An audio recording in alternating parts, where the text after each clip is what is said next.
오늘 우리에게 주신 하나님의 말씀은 신약성경 데살로니가 전서 1장 4절에서 6절입니다. 제가 가진 성경으로는 신약 329면에 있습니다.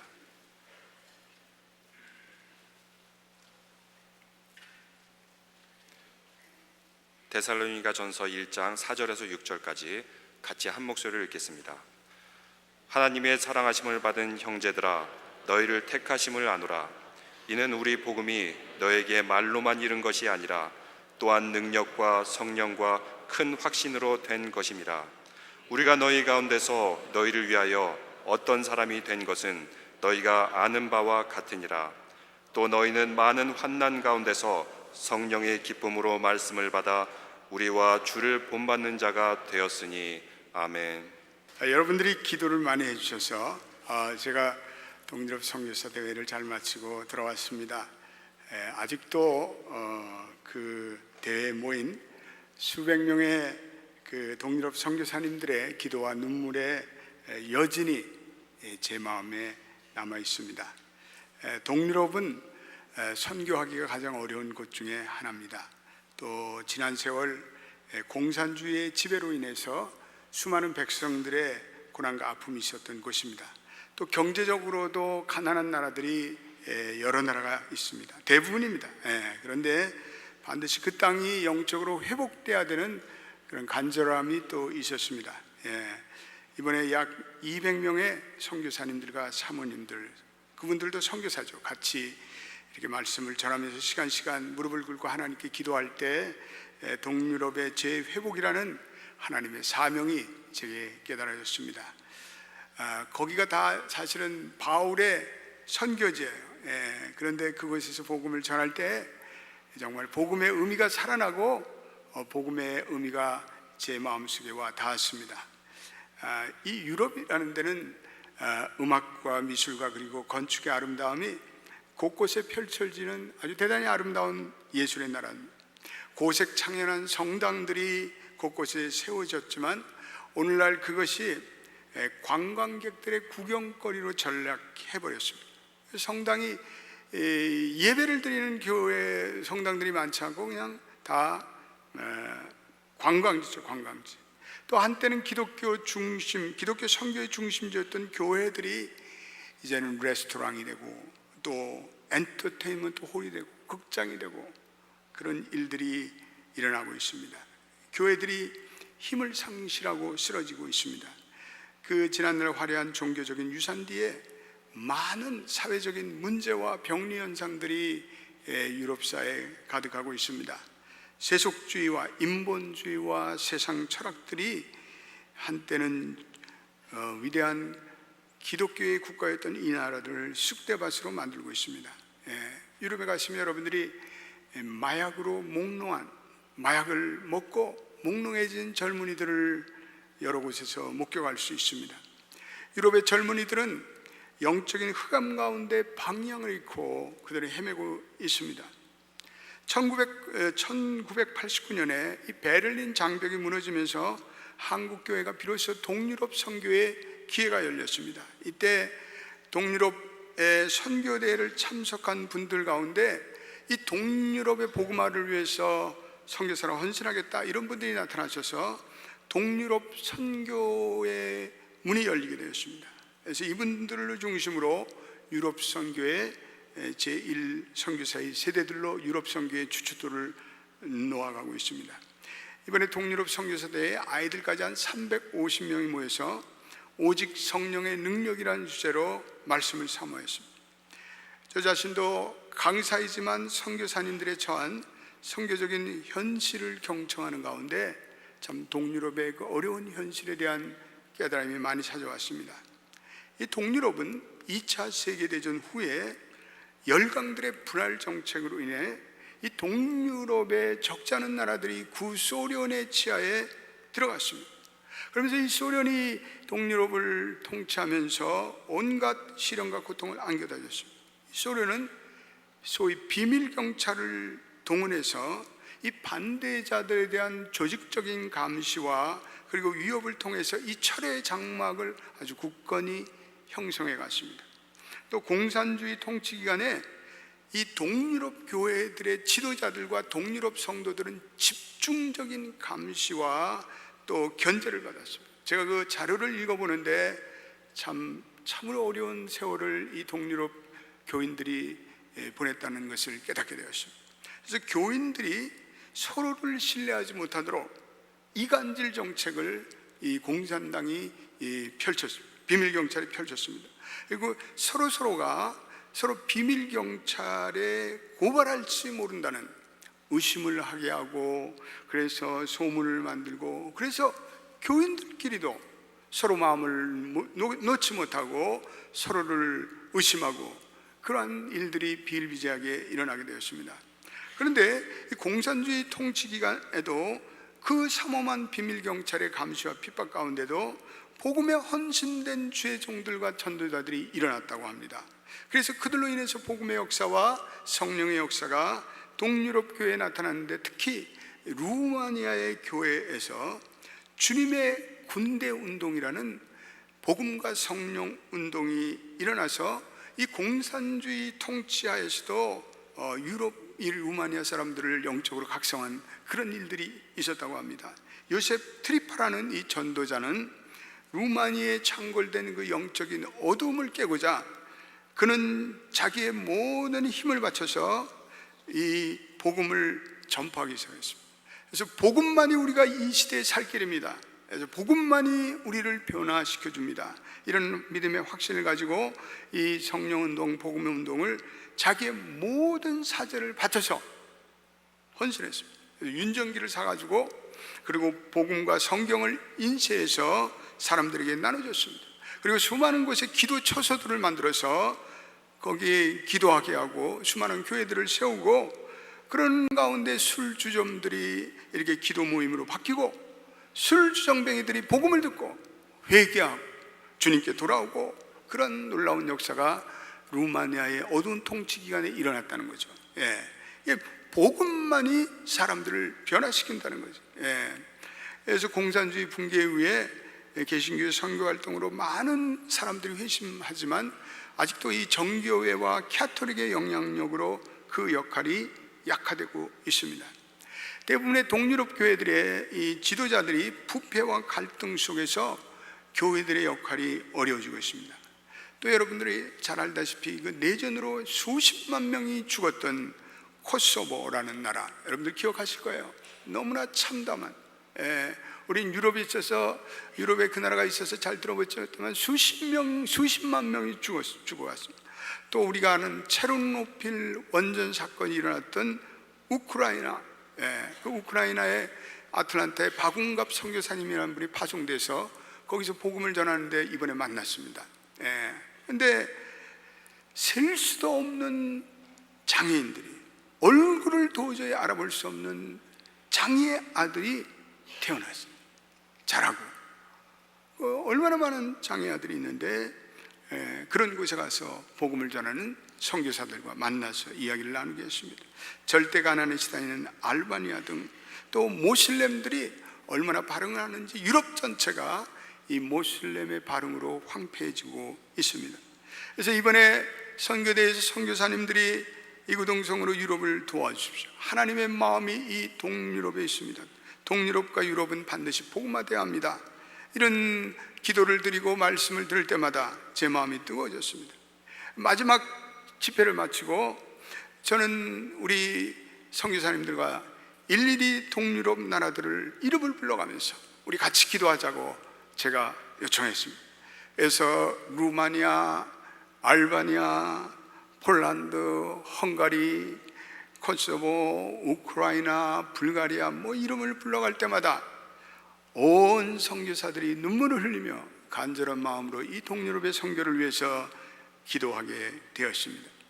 이 공산주의 붕괴로 인해서 무신론적인 공산주의 이념이 이제 그 나라에 빠져가고, 거기에 채울 수 있는 것은 오로지 기독교의 복음과 진리 외에는 없습니다.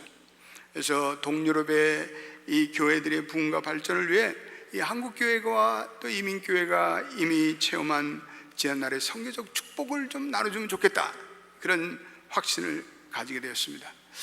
이번에 한 120명의 선교사 자녀들이 이렇게 같이 했습니다. 그래서 그 선교사 자녀들을 볼 때 소위 말해서 MK죠, MK, 미셔너리 키드라고 하는데, 이 미셔너리 키드들은 선교지에서 친구가 없어요. 아무런 친구가 없습니다.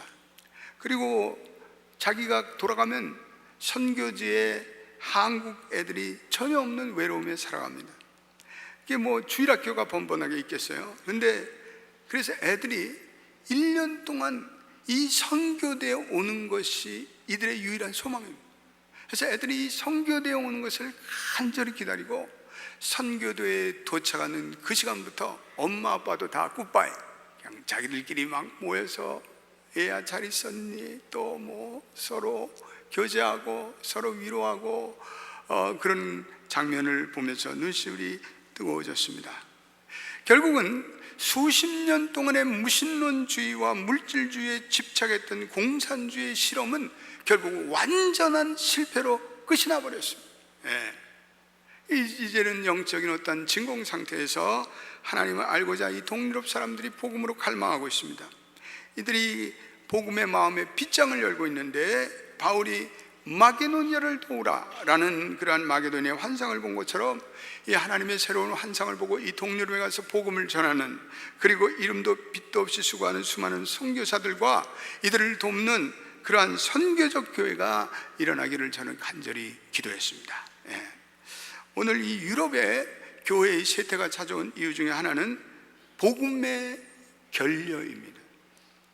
복음이 세상과 타협하면서, 복음이 변질되면서 결국 복음이 힘을 잃었습니다.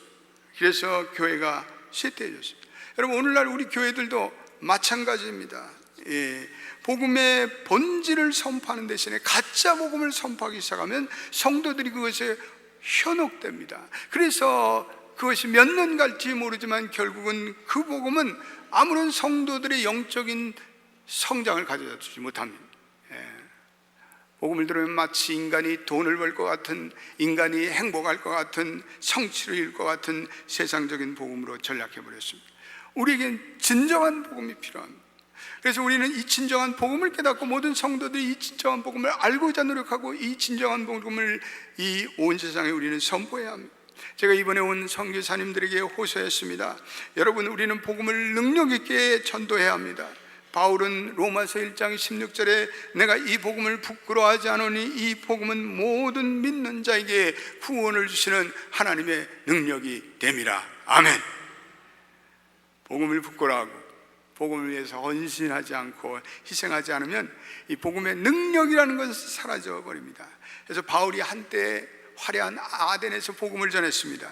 그런 복음을 전하면서 거기에 있는 그러한 지식층들과 복음을 전파하는 가운데 그런 심히 위축되는 것을 느꼈습니다. 그래서 이 바울이 복음을 어떻게 말로 좀 이렇게 잘 전해보려고, 지식적으로 전해보려고, 현학적으로 전해보려고, 수사학적으로 복음을 전해보려고 애를 썼는데 그런 철저히 실패했습니다. 그리고 말로만 전하려던 복음은 실패로 들어갔습니다. 그래서 그는 깨닫고 이제는 복음을 원색적으로 전해야 된다. 복음을 오직 성령의 능력 안에서 전해야 되겠다. 그리고 그는 그때부터 십자가의 복음만을 전하는데 그 복음이 많은 사람들을 감격해 합니다. 오늘 우리가 읽은 이 말씀은 데살로니가 교회에 대한 말씀입니다. 데살로니가 교회는 초대교회 중에서 예루살렘 교회와 안디옥 교회와 함께 아주 가장 역동적인 교회 중에 한 교회였습니다. 바울은 그 데살로니가 교회를 생각할 때마다 감사가 넘친다고 말씀하고 있습니다. 데살로니가 교회는 데살로니가 1장 3절에 그 교회는 믿음의 역사가 일어나는 교회다. 거기에는 사랑의 수고가 일어나는 교회다. 거기는 소망의 인내가 일어나는 교회라고 말하고 있습니다. 그런데 이 데살로니가가 그러한 교회가 될 수 있었던 비결이 뭡니까? 오늘날 이 교회마다 영적인 어려움을 겪고 교회마다 이렇게 부흥이 사그러지는 이 시대에 어떻게 우리는 이 데살로니가 교회 같은 교회가 되었습니까? 오늘 보니까 무엇보다도 이 데살로니가 교인들은 환난 가운데 성령의 기쁨으로 말씀을 받았다. 여러분 6절 한번 같이 읽어보겠습니다. 뭐라고 말씀하십니까? 시작. 또 너희는 많은 환난 가운데서 성령의 기쁨으로 말씀을 받아 우리와 주를 본받는 자가 되었으니. 말씀을 받을 때 성령의 기쁨으로 말씀을 받았다. 이거는 다시 말해서 이들은 복음의 수용성이 뛰어나다는 거죠.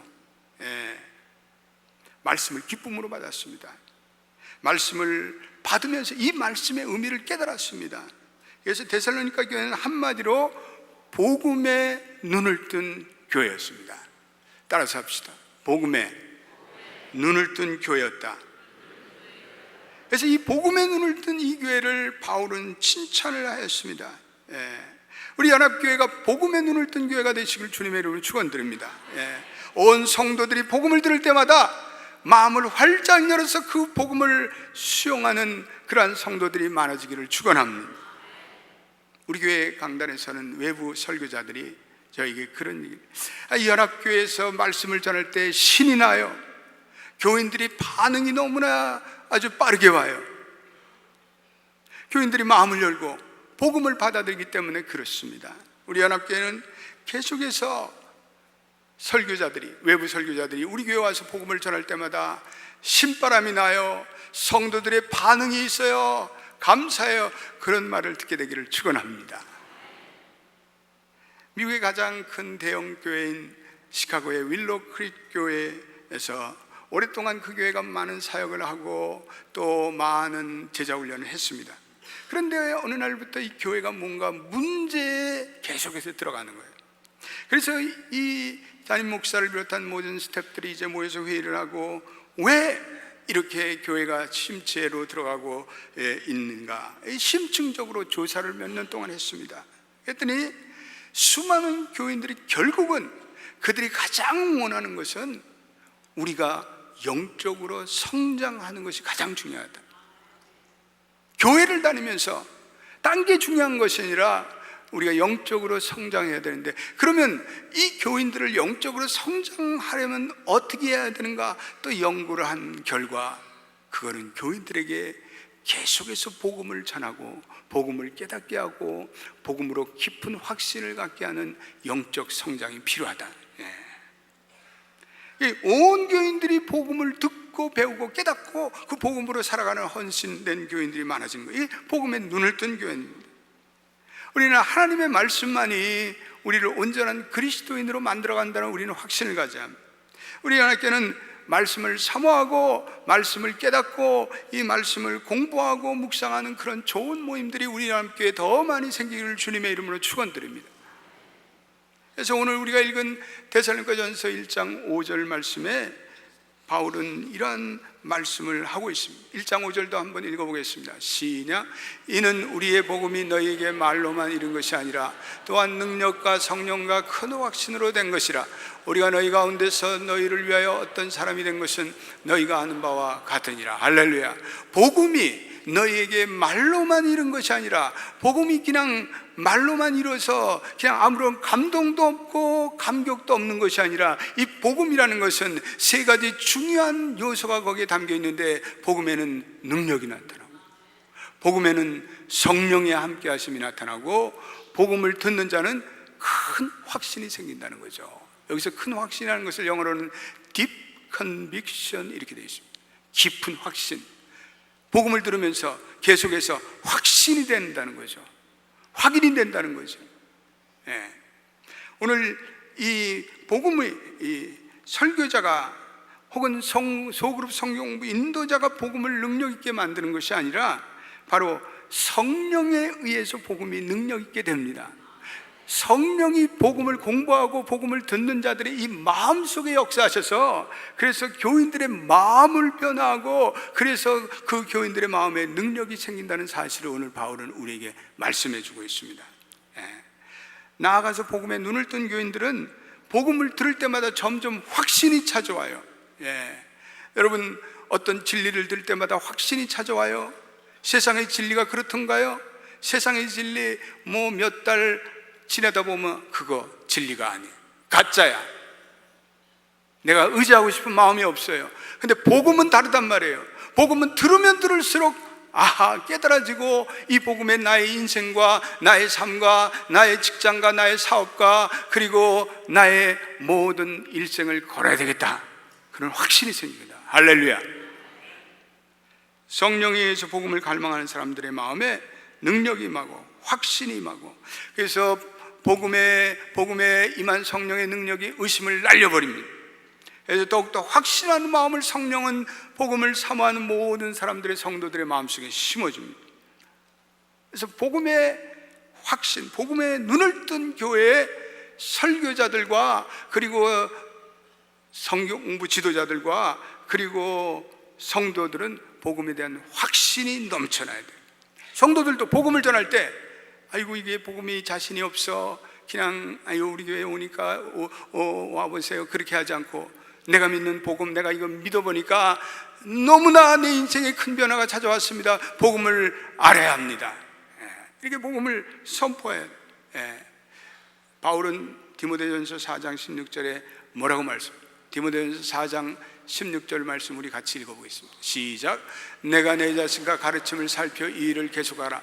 이것을 행함으로 내 자신과 내게 듣는 자를 구원하리라. 할렐루야. 내 자신과 가르침과 그리고 복음을 선포하는 일을 계속하여라. 디모데와 이 복음이 듣는 모든 인간을 구원하리라. 복음은 듣는 모든 인간을 구원할 줄로 믿습니다. 그래서 복음을 듣는 성도들은 반드시 인간을 구원한다는 확신에 차서 복음을 전해야 되고, 그리고 하나님의 말씀을 사랑하고 그 말씀을 가슴으로 받아들일 때 마음이 뜨거워져요. 그래서 복음에 눈을 뜬 성도들은 복음만 생각해도 감격이 와요. 마음이 뜨거워져요. 그래서 복음을 깊이 할수록 발걸음이 빨라지고 내가 헌신하고, 복음에 눈을 뜬 성도와 교회는 복음의 이 영광과 능력과 아름다움을 이제는 더 이상 거부할 수가 없어요. 내가 왜 이렇게 복음에 대해서 점점 관심이 가지고 복음을 사랑하게 되고 복음을 더 알고 싶고 할까? 저희가 신학교 다닐 때 설교학 어느 교수가 우리에게 이런 말을 했습니다.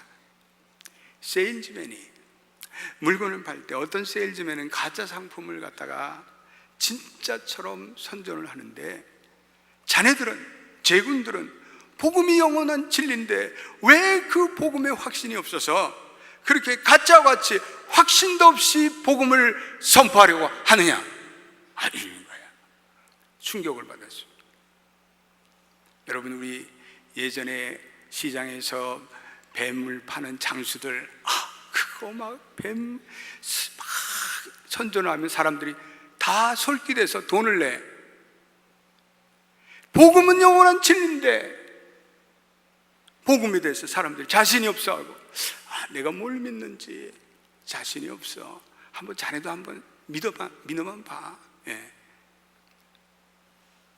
우리 성도들이, 목회자들이, 선교사들이 복음의 진정 확신이 있으면 복음을 듣는 모든 성도들과 복음을 듣는 선교지의 백성들이 이 복음을 듣고 열정이 불타오르고, 그리고 하나님의 강력한 구원을 선포하는 그러한 교회가 됩니다. 오늘 여러분, 이 세상이 얼마나 각박합니까?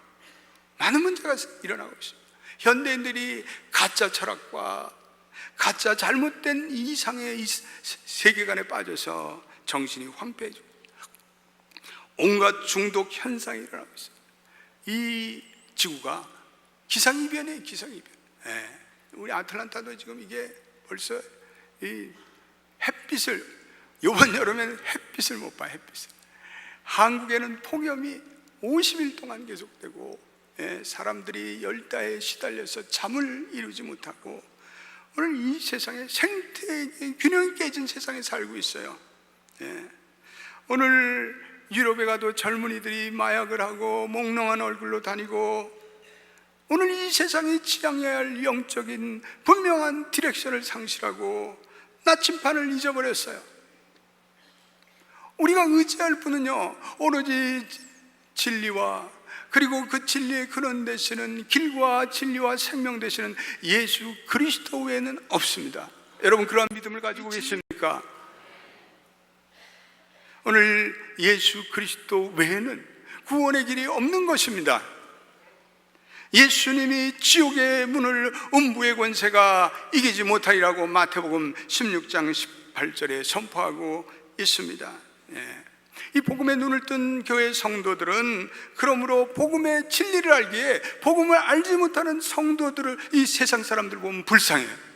아유, 저 사람 지옥 구덩이에 빠지는데, 저 사람 멸망당하는데, 하나님의 진노의 심판이 저들에게 임하는데 마음에 긍휼함을 느끼고 복음을 어쨌든지 전하자는 전도와 선교의 열정을 가지고 있는 성도들입니다. 이웃을 내 몸과 같이 사랑하는 그러한 귀한 마음을 가지고 이제는 더 이상 나만을 위해서 살지 않고 남을 위해서 살고자 하는 이타적인 정신이 충만한 것이 복음에 눈을 뜬 교회 성도들입니다. 그래서 복음에 눈뜬 교회는 세상 사람들에서 헌신하고 가난한 자와 병든 자들을 위해서 하나님의 소명감으로 섬기는 성도들이 충만합니다. 저는 이번에 동유럽 선교사 대회를 하는데 귀한 선교사 가정을 만나게 되었어요. 예. 이제 밥을 먹으러 라인을 이렇게 섰는데 이렇게 제 뒤에 젊은 부부가 이렇게 선교사님이 서 있어요. 그래서 이름표를 봤더니 알바니아라고 돼 있어요. 예. 그래서 제가 말을 걸었더니 그 선교사님 네 분이 기다렸다는, 목사님 어제 목사님께서 설교를 하시면서 순회 전도자가 돼서 복음을 전하라는 그 말씀에 저희가 너무나 감동을 받고 목사님과 한번 대화를 하려고 그랬는데 오늘 이렇게 목사님과 바로 줄에 서서 식사할 줄 몰랐습니다. 그러면서 자기 가정을 소개해요. 그래서 와서 이제 식사를 우리 테이블에서 같이 하자고 식사를 초청했습니다. 근데 그 선교사님의 가정은 알바니아에서 의료 선교를 하는 의료 선교사의 가정이었습니다. 최조영 선교사라는 분은 고등학교 시절에 복음을 듣고 마음이 뜨거워졌습니다. 그래서 내가 남은 일생 선교사로 내 일생을 하나님께 드리겠다고 결단을 합니다. 그리고 이 선교사가 되기도 결단하고 자기가 이 선교를 잘하기 위해서 의사가 돼야 되겠다 이렇게 생각해요. 그래가지고 의과대학을 진학해서 그 많은 시간과 물질을 바쳐서 의과대학에서 공부를 하고 그리고 내과 의사가 되어서 그리고 선교 훈련을 받고 그리고 아내와 함께 알바니아의 선교사로 파송됩니다. 알바니아는 공산권에서 가장 가난한 나라 중에 하나인데 이 최조영 선교사는 일주일에 2번 병원에서 이제 진료를 하고 나머지 날은 배낭을 메고 거기에 의료 장비를 넣고 약을 넣고 그래서 아내와 함께 가난한 모슬렘 가정을 직접 다니면서 복음을 발로 다니며 전하는 복음의 순회 전도자 삶을 살아가고 있습니다. 병들고 가난한 그 가정들을 치료해 줍니다. 그런데 이 모슬렘 가정들이 사랑의 진료를 해주고 사랑의 이 의술을 해주고 그리고 복음을 전하면 100%가 다 눈물을 흘리면서 당신이 전하는 그 그리스도의 사랑, 하나님의 사랑 나도 믿겠다는 거예요. 그리고 복음을 받아들인다는 거예요. 예. 그리고 하나님의 사랑에 감격한다는 거예요. 이 알바니아에는 죄할 의가 없다는 거예요. 예. 그래서 자기가 이 미국의 영구학기로 들어가서 재활의를 공부하기로 하고 미국에서 이미 의사면허를 따고 이제는 이제 미국 의과대학의 재활의를 공부하는 인턴이 되려고 미국에 가서 몇 년 동안 선교단체에서 허락을 해줘서 재활의를 공부하려고 한다는 거예요. 예. 그러면서 우리 아틀란타에서도 공부할 수 있는 기회가 있으면 자기가 가보고 싶다. 우리 연합교회가 굉장히 또 선교 지향적인 교회인데 그런 교회에서 자기가 공부도 하고 그렇게 해보겠다고 그래서 Of course 오십시오. 우리 오면 우리 교회 의사들도 많고 당신들을 도와줄 사람들도 많습니다. 그리고 우리 교회 와서 좀 젊은 사람들 좀 깨우쳐 주십시오. 당신들과 같이 복음을 위해서 하나님 나라를 위해서 자기의 삶과 자기의 모든 것을 바치는 그 모습을 우리 젊은 집사 가정들이 보면 많은 분들이 그들의 삶 속에서 변화와 회개와 복음을 위한 헌신의 삶을 살아가는 사람들이 많을 겁니다. 꼭 오십시오. 제가 기도하겠습니다.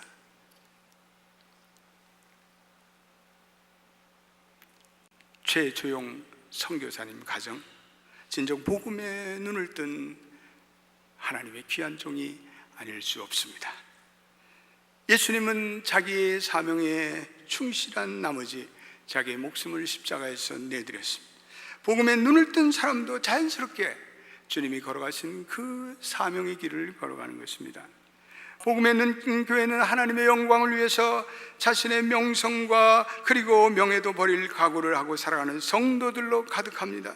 세상 사람들의 눈에는 복음이 웃기는 얘기다, 뭘 헌신을 하냐, 이 세상에 나만 위해서 살면 되지, 그러는 사람들이 많은데 그 일이 어리석고 미련하게 보인다고 사람들이 비난하고 웃기고 조롱하여도 복음에 눈을 뜬 사람들은 개의치 않습니다. 전혀 흔들리지 않습니다. 그리고 계속해서 복음과 하나님 나라를 위해서 지역사회를 섬기는 일을 중요시하게 섬기며 살아갑니다. 복음에 눈뜬 교회는 십자가를 어리석게 여기는 사람들의 눈에 어리석게 보이는 것을 개의치 않습니다. I don't care. 구원의 능력이 십자가에 있다는 사실을 알기 때문에 그렇습니다. 이번에 동유럽 선교사 대회를 호스팅하는 교회가 있었는데 비엔나 한인교회 성도들이었습니다. 우리 교회 한 5분의 1 성도들도 뭐 한 500명 정도 되는 그런 교회입니다. 근데 그 교회 성도들이 여름휴가를 다 반납하고 그리고 4박 5일 동안의 선교사님들 선교대에 선교사님의 가정과 자녀들을 섬기는데 온 교인들이 최선을 다하는 모습입니다. 점심마다 맛있는 도시락을 싸서 사흘 동안 수천 개의 도시락을 만들어서 아마 그 교회 이 주방이 다 그냥 부식센터가 됩니다. 그래서 그걸 만들어서 그래서 가져서 정성스럽게 대접하는 그 모습을 적지 않은 교인들이 나와서 행정일로 그리고 선교사의 자녀들을 돌보는 일에 헌신했습니다. 주일학교 교사들이 나와서 선교사의 자녀들을 여름 성경학교를 해주며 헌신하고 섬겼습니다. 적지 않은 재정적인 헌신을 그 일을 위해서 하기도 하였습니다. 복음에 눈뜬 교회만이 할 수 있는 그러한 일들입니다. 복음에 눈뜬 교회의 모습, 예수를 위해서 손해보더라도, 예수를 위해서 비난당하더라도, 예수를 위해서 조롱당한다 할지라도 핍박도 그 조롱도 감수할 각오가 되어 있습니다. 예수님이, 주님이 우리의 삶의 모든 것이 되는 것을 알기 때문에 그러합니다. 오늘 복음에 눈뜬 교회는 강력한 교회가 됩니다. 복음에 눈뜬 교회의 성도들은 탈진하지 않습니다. 시험에 빠지지 않습니다. 그리고 생명과 영생의 그런 되시는 하나님의 말씀, 복음을 신뢰하기 때문에 그렇습니다. 그 말씀에서 위로와 소망을 얻기 때문에 그렇습니다. 교인이 다 걸어다니는 성경이 돼서 하나님의 말씀이 돼서 그 하나님의 말씀을 영향력을 끼치며 그리고 그 말씀에 의존해 살아갑니다. 그래서 복음에 눈뜬 교회 성도들은 사소한 일이 와도 시험에 빠지지 않고 흔들리지 않습니다. 로마서 15장 4절에 이러한 말씀이 있습니다. 우리 한번 로마서 15장 4절 같이 읽어보겠습니다. 시작.